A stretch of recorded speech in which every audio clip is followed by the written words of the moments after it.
Cost management is really, really important for a lot of reasons. The cost management is important, but also just the quality management is important. But food cost is, approximately 33% of gross sales. It is the second most volatile number in the P&Ls, labor being the highest. Labor can really jump up and down even more, but we're really going to talk about food costs today. So food and labor costs make up around 50% of our costs and are by far the most important factors to control profitability.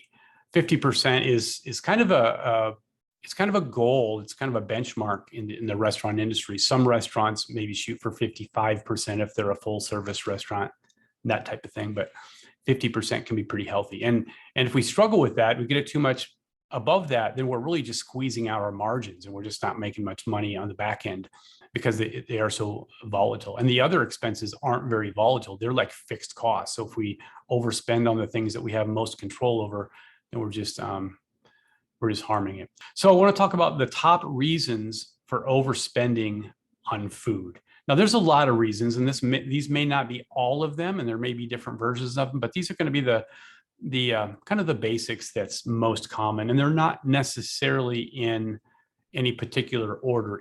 So there's a few different kinds of theft. Stealing food. So if employees steal food, we call that, out the back door, food's going out the back door. And then stealing money that was intended to pay for food, we call that out of the register. And then there's just giving away food. This would be not charging for toppings, incorrect coupons. We call that out the front door. So there's just extra product going out the front door. Poor procedures, pizza making and prep, improper weighing and measuring. So that's another way that food goes out the front door. And especially if it's excess, you can also underweigh and measure, and then there's less going out the front door than what should, but it's just a quality issue. And then just not using the job aids as well, just guessing and that's a problem that we're always going to have, right? We're always going to have people that are not going to weigh and measure, and when we have a store that does it pretty well, it's because there's a constant pressure on it. It's because we're constantly keeping it that way. It's like keeping a battery charged. You can't just leave a battery alone in the flashlight or whatever and then have it always stay charged. It's going to run down, and you've got to keep it charged back up. And so it's that charge is effort. We've got to constantly be preaching that and talking about it and just training right. If we train right to begin with, then everything else is going to be easier. So some more reasons why we overspend on food costs would be a poor truck delivery process, over ordering on the truck, leading to expired food, not checking in our orders. That's a big one. Weighing our product as well, right? Weighing some of our cases, particularly with our produce.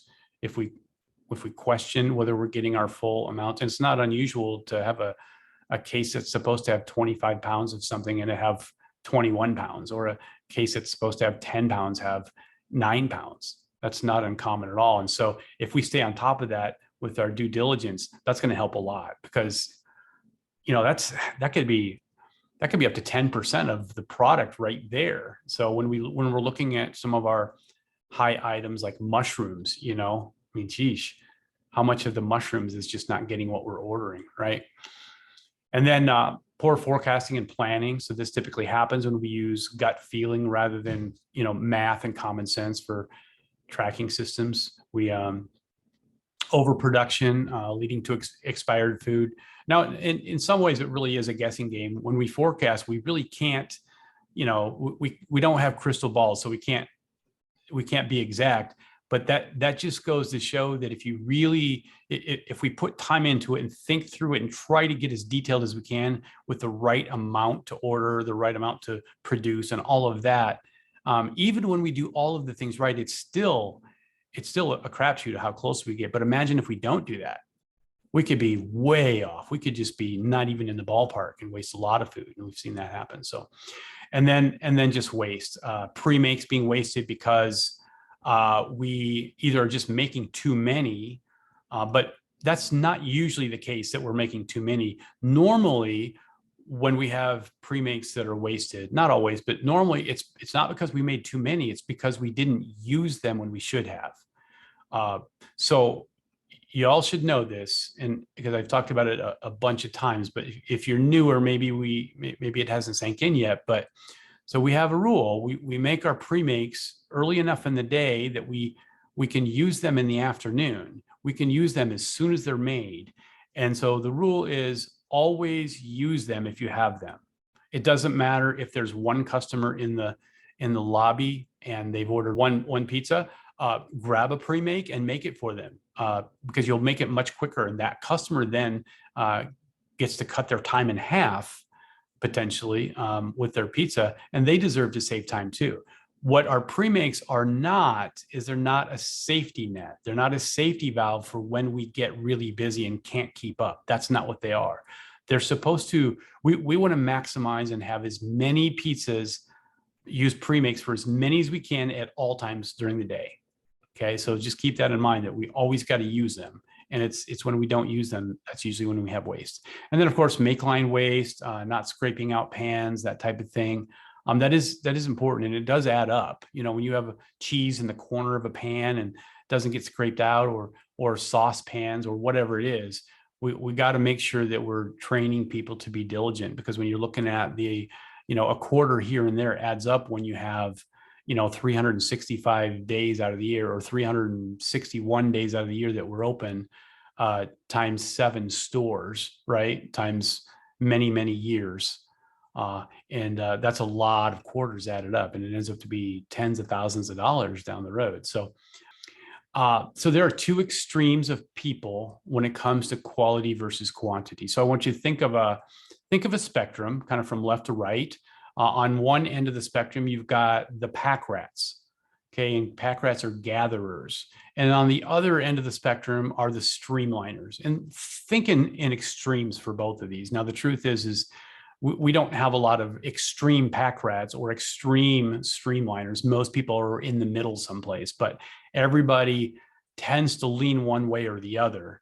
This is important to understand, because it's good for you to know where you're at on the scale, so you see what your tendencies are, so that you know how to counter that. All right, and it's just good for self-awareness to know where you're at. Okay, so Packrats.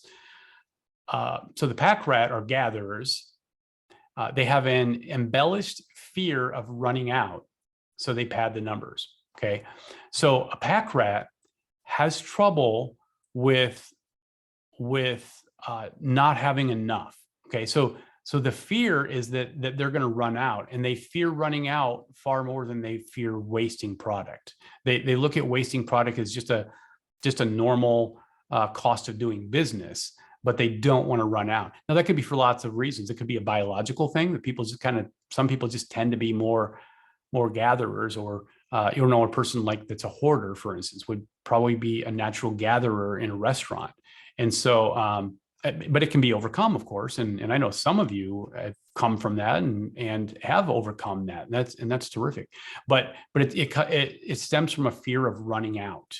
So let's take a look more of kind of some tendencies of Packrats. So they don't feel comfortable unless they are assured to have more than enough.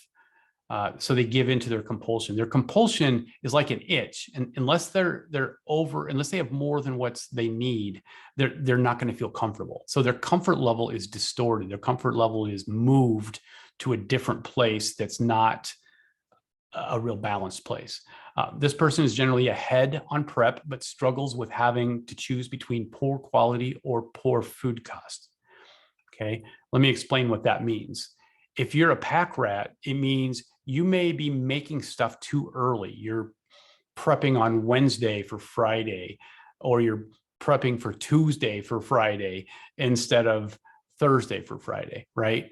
Or if you're a really busy store, maybe you prep a little bit on Wednesday for Friday, but you're prepping like I've seen Packrats that prep about a whole day further ahead than what they need to. So they're always pushing the shelf life on the back end. And then what happens with Packrats is Packrats tend to come to this fork in the road with their products. And here's how this looks. So they come in on a particular morning and they're doing their counts. and they're looking at their crust or their dough or whatever, and they see expired dough because they're pack rats. So they did it too early. They made too much 2 days ago, and so now they're faced with throwing a bunch of dough away. Well, I've seen pack rats, because they're more afraid of running out than they are wasting food. They'll have to just throw a lot of food away, right? So they got all this food, so they're throwing it away, but they're just okay with it. Whereas a streamliner would just like have a heart attack throwing away that much food, because that it goes against their grain. But then I've also seen pack rats at times be stuck in that choosing between poor quality or poor food costs, and they choose not to throw the food away. They choose to keep using it, even though it just expired. They're going to just get another day out of it. So instead of the dough having a 56-hour shelf life, they'll add another 24 hours to it, right? And they'll change the dates on it, or whatever the case, or just leave the dates wrong and then just instruct your crew not to pay attention to the dates. So I've seen that too. So either way we lose, though. We're either throwing away a lot of product because we over prepped, or we're keeping expired product and we're compromising on the quality. And so now our customers are consistently getting a product, dough or crust that are expired. And we did have that happen several years ago, and particularly a kind of extreme case with our manager at Ankeny years ago. Was hitting his food costs on a regular basis. It was like on paper, it looked like he was doing great. And then I dug a little deeper and found out that he's a pack rat. So how is he a pack rat and still hitting his food costs? Like, how does that happen? And then dug a little bit deeper even further and found out that, we started digging because we started getting complaints through our CRM service, basically talking about, chewy dough. The dough wasn't the same, or dough maybe burning or not cooking up right. And so that's what made me really go in and come to find out that he was just kind of keeping a steady overabundance of dough and not throwing it away. And it was pretty regular to use, 3-day dough, right? And so, and what had happened is he had hit his food cost, at least, on paper, but the sales started to dwindle. And that was another thing that we noticed is, how come this store, sales had dwindled about 10% over the course of a year or maybe 9 months, but they didn't dwindle on the other stores. So really started looking into it and found this out. And also we found out that he was cheating in other ways as well. So pack rats really have to compensate for their pack ratness by cheating in other ways, keeping food costs or whatever it is. So there is the trap of getting ahead, and that's usually part of it, just kind of having that extra cushion. So the build to number or target should reflect the most accurate level of product that we can reasonably produce that puts our target right in the middle of underproducing and overproducing. So here's the reason why I say this.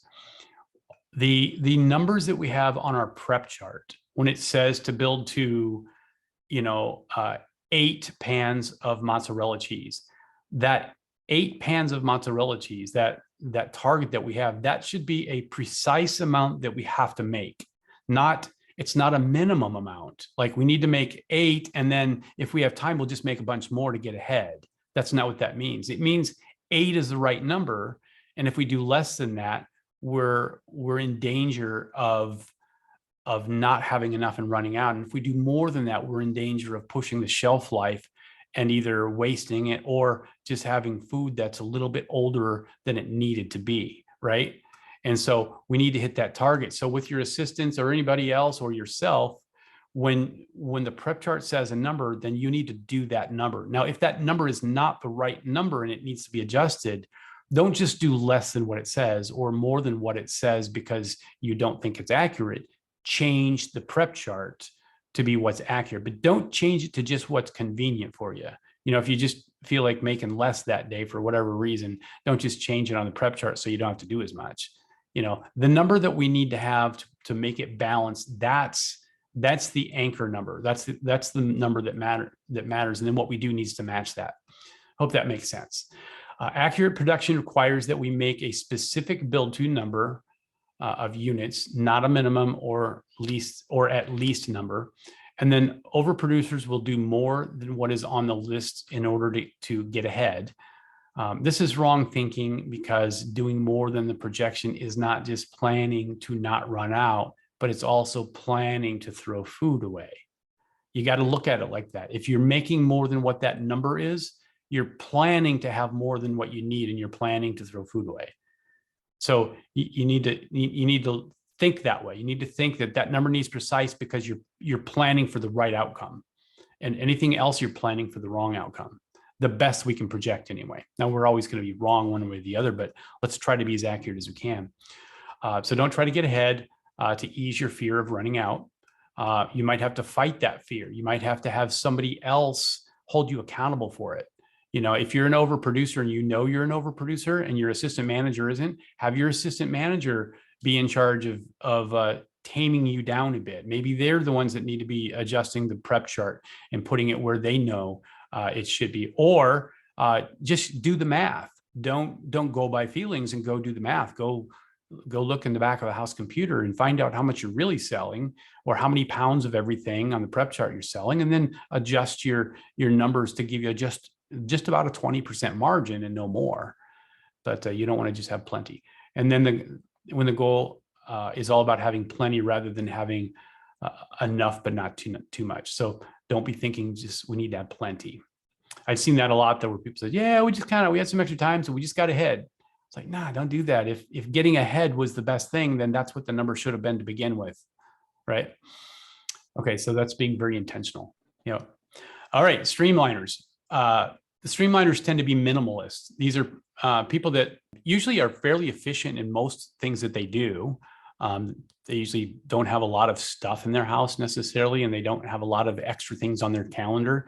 There can be exceptions to this, of course, but that's kind of the frame of mind. So this person desperately fears waste. So they're slow to overproduce and quick to make more as needed. Their fear, they just have a phobia of waste. They do not want to see waste. It's kind of like some of our grandparents can be like that, especially if grandparents or great grandparents that kind of came out of the Great Depression, where everything was scarce and they ate every scrap on their plate and they didn't waste anything. And so they just end up really not wanting to waste anything. And then, you know, our generations these days, though, we tend to think a little bit different. We're okay to waste stuff because we have an abundance of it. And so it doesn't seem to matter as much. But some people will have kind of a scarcity mindset on this, and they want to, they just don't want to throw anything away, and they're fine with running out. That's not a huge deal to them. Sometimes a streamliner is someone who just doesn't want to do more than the minimum. They don't fear as much about running out, for sure. Okay, this person generally has fresh product and doesn't waste much. So they're rarely in a situation where they have to worry about expired food, because they don't make enough to have it last that long, right? This person is generally a poor planner, but conscious of cost. So they may not go into Halloween fully locked and loaded like they should. They might look at it and think, I think we're okay. And then, the area supervisor has to come in and say, no, I don't think you are okay. I think you're going to run out halfway through the day. Well, why do you say that? Well, because I'm not a streamliner.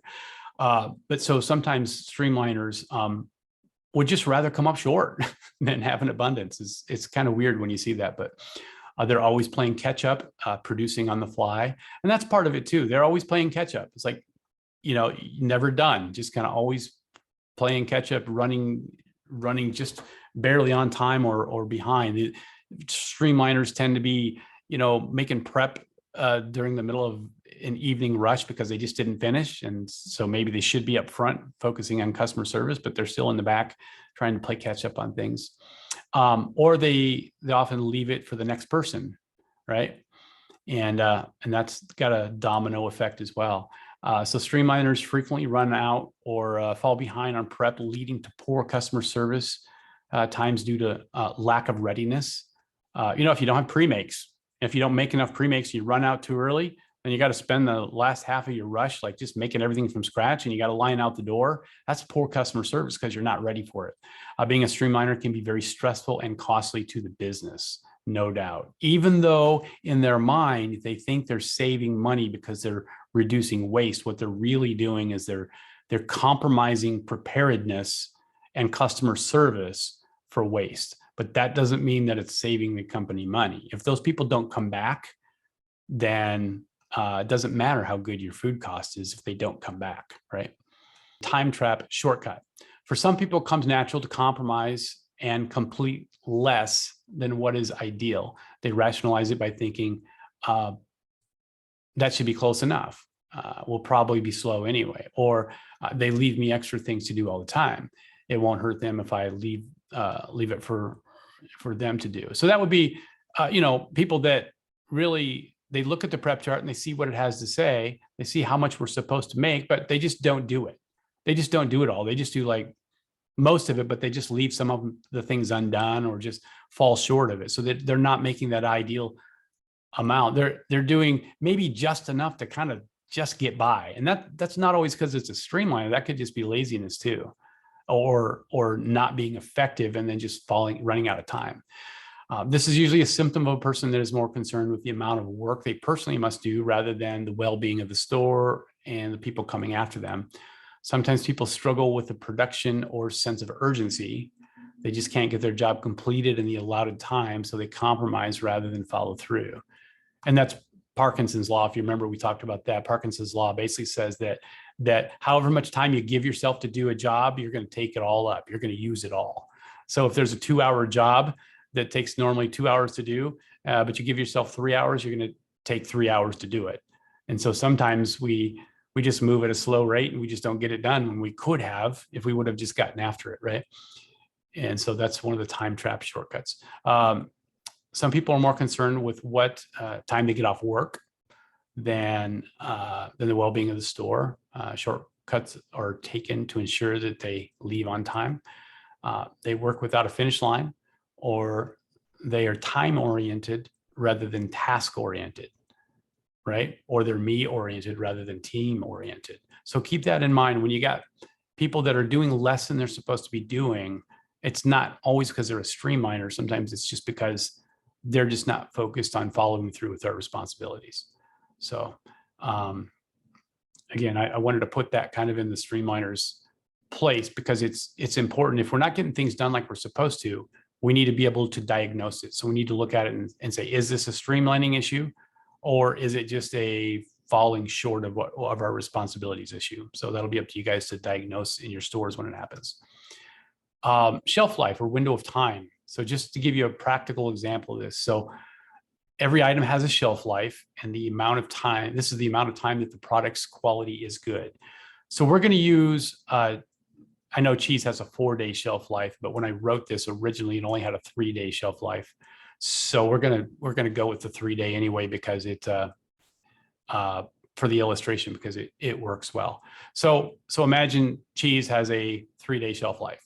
Okay, and if we're continually using first-day cheese, so if you find yourself in the morning making cheese and that cheese that you're making this morning, there's a good chance it's going to get used that night. That's first-day cheese. So if you're doing that on a regular basis, you're probably a streamliner. You're probably streamlining too much. Now, if you're doing a little bit of that more in the summer, well, that could be wise, because you want to kind of come back and lean towards being a streamliner in the summer, because you have less sales, so there's less likely that you're going to get, smacked by an excess amount of surprise customers, and waste can sneak up on you in the summer. So being a little bit of a streamliner in the summer is healthy, but you don't want that to just be a normal thing because that's what you always do. If we're continually using 3rd day or expired 4th day or non-expired 4th day cheese, then we're likely a pack rat. So if you've always got a full shelf in your cooler with cheese, and each day you're only going through a third to half of what you've got prepped, well, then you're likely a pack rat. You're just making more than you need to, right? And you're always going to be using 3rd and 4th day cheese that's not going to look or feel the same way as 2nd day cheese or 1st day cheese. So a healthy approach would be to to target using second day cheese as much as possible. This gives you a healthy 1 day cushion on both sides to keep your product consistent. And I'll tell you, some of you may not like to hear this, although I don't think we have people that are doing this anymore so much. But I remember we had to counter the whole idea of doing cheese every other day. So they'd load up and do twice as much as they would need for the next day. And then the next day they wouldn't have to do it. That way they only have to do cheese like 3 or 4 days a week instead of every day. Don't do that. If you do that, you're going to cause a bounce back effect. It's a wobble effect. And what that means is one day you'll be serving first day cheese, and the next day you'll be serving, third day cheese potentially. And so you're wobbling back and forth, and first day cheese and third day cheese don't look the same. They just don't. They don't look the same at all, right? One's a little clumpier and one's a little fluffier. And so then you got a consistency problem. So we want to target second day cheese by making cheese every day and making about what you're going to need for the next day with about a 20% cushion. All right, so that's balance. So Streamliners, day 1, and Packrats, day 3. But if you really focus towards that day 2 cheese, now you can take the same principle and apply this to all your products, really, especially when they expire. If you got sauce cups or meats or something with longer shelf lives, okay, then you can be a little bit more liberal and prep up ahead of time. But things that have a short amount of window, you want to really try to be precise and hone in on that middle balanced number. Okay, hopefully that makes sense. So a couple things. So be specific. If you want specific results, you need to have a specific plan and take specific actions. We determine specific number of units in order to order on our truck deliveries. These are accurate build twos. We determine a specific number of items to prep each day to keep within the shelf life. These are accurate build twos. We determine a specific number of pre-makes to prepare each day for the evening. And that's part of being accurate with the build twos as well. Don't just do the same thing as you did yesterday and the same thing. I've gone into stores and, asked like, how many pre-makes are we going to make? Well, we do like 15 and 10. 15 and 10. What do you mean? So, 15 larges and 10 families. So how come those numbers? Well, that's what we just always do. Like, don't do that. Make the specific amount that matches what your sales really are. Every day is a little bit different in sales on average. So make them a little bit different. Use your pre-make charts and map it out and kind of think through it. Make it more efficient.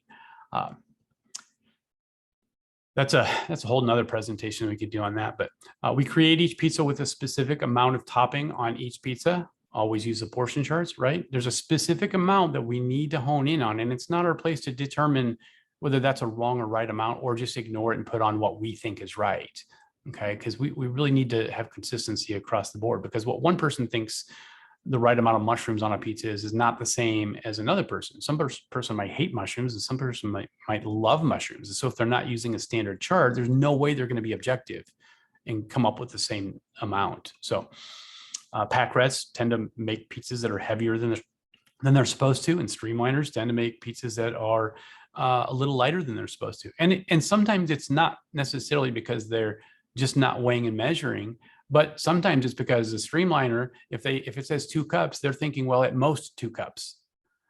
In a Packrat, if they see that the number is 2 cups, they might think, well, it needs to be at least 2 cups. And so, the Streamliner's putting a 1 3/4 cups on, and the Packrat's putting 2 1/4 cups on, right? And so there's a difference. Just because they're both looking at the same target number, but one of them is thinking at least, and the other one is thinking at most. And that's because of your tendency to either be a Packrat or a Streamliner. Very, very few people are going to be like right in the middle, or at least natural. You can get that way just by practicing and fixing, working on your weakness. So, all right, be observant and flexible. Don't just look forward to what to produce, look backwards. Know how accurate you are on store readiness and adjust accordingly. Know where each product is in its shelf life on the day, the day it's to be used. Look at the dates and ask yourself if it could have been ideally made in an earlier date or a later date, and then make the adjustment. I've used this example a lot, but if you pull a pan of pineapple out of the cooler in the evening and it has a date on it of 2 days ago, then you might conclude, why did we make this 2 days ago? I could have waited one more day and made it yesterday instead, and it would have one day less, or one day less of use, and so it would just be a little bit fresher. Same thing. So, and when you're looking at them, if you're using almost expired dough on a regular basis, sheeted dough, then ask yourself, why are we making so much? Let's cut back a little bit. So, all right. So gut feelings, when left to your own gut feelings, both the Packrat and the Streamliner will struggle with quality, quantity, or cost. Managing primarily by gut feeling is the worst way you can manage a store. And that is just absolutely true. But the thing is, gut feeling, the reason why gut feeling doesn't seem so bad is because gut feeling feels right. You're doing what feels right. And so it feels right. That's what we're looking for, right? We're looking for a feeling. Well, no. What if our feelings are wrong and we're looking for results that disagree with our feelings, right? And that's how that works. So systems need to be in place. Forecasts and calculations need to be made based on accurate, updated information, regardless about how we feel about it. We need to use the numbers, even if it feels like too much or feels like too little. We need to use math and common sense. A good forecaster will always be updating their projections daily, weekly, and monthly build twos to respond to the latest information or upcoming changes or events. Then managing proper build twos is absolutely necessary and need to reflect proper balance. Okay, we're almost done here, so hang in there. This is important stuff, though. So it all adds up. This is a good example here. So here's the scenario. You're running a store that sells approximately 750 pizzas a week. If your store struggles with weighing and measuring and adds just 1 extra ounce of cheese for every pizza, and that happens, that does happen, it will add up to around 45 extra pounds of cheese and an extra $100 per week food cost. Okay, that's just the mozzarella cheese that we're talking about, right? If you're overspending by that, putting an extra ounce of food, cheese, or meats, whatever it is, you're going to spend about an extra $100 per week on food costs. Now add that up over the course of a year, that's $5,200. That's $5,000. If all the stores in our company did it, of course. Well, now we're spending closer to $40,000 extra just because we're not weighing and measure well. And I'll tell you, early on, before we got a grip on this, we overspent a lot. Part of this, we just didn't know. We didn't have targets. We didn't know what we know now. And so now we have a better idea how to get into it. But what that comes out to be $100 per week, it comes out to be about $430 per month and about, $5,200 per year, right? And that's just a ton of money, right? So here's something too. So keep this in mind. If the above scenario were the case, we would have to pay everyone in the store 55 cents per hour less to compensate for this. Okay. That doesn't even take into account the portioning of the other parts of the product. That's just looking at, just the ingredients that go in that pizza or cheese. So if we overportion meats and vegetables and overportion those things as well, it could be even more. So think about that. By just putting an extra ounce of cheese, mozzarella cheese, on each pizza, which is, about a 10% increase, which by sight, you can't really tell a difference if you're not weighing well. Basically it's like us paying all of the employees an extra 55 cents an hour, right? And in order to compensate for that, people would have to make less. So that's where our raises go. When we run really good food costs, we have more margin to be able to give raises. And when we can't get out in front of our food and we're overspending, it's hard to really reward for that because it's expensive, right? And so same way with underportioning. If we're underportioning a lot, then sales start to erode, right? So the bottom line is that people who weigh and measure accurately are worth much more to our company and to our managers and to our customers than those who don't. Okay, let that sink in. So when our employees weigh and measure, the ones that really weigh and measure and hone into those specific numbers and do it well, they are just worth a ton more money than those that don't. Those that don't, gosh, they're costing us, they might be costing us 50 cents 50 cents an hour that they work just from extra product going on pizzas, right?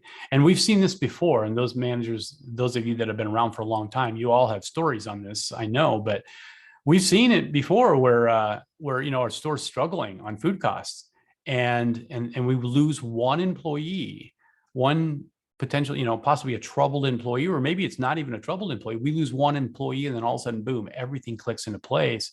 And it turns out one person can be largely responsible for most of that food cost, either through really bad weighing and measuring, or theft, or both, or waste, sloppiness, whatever it is. One person can really do a lot of damage in one store.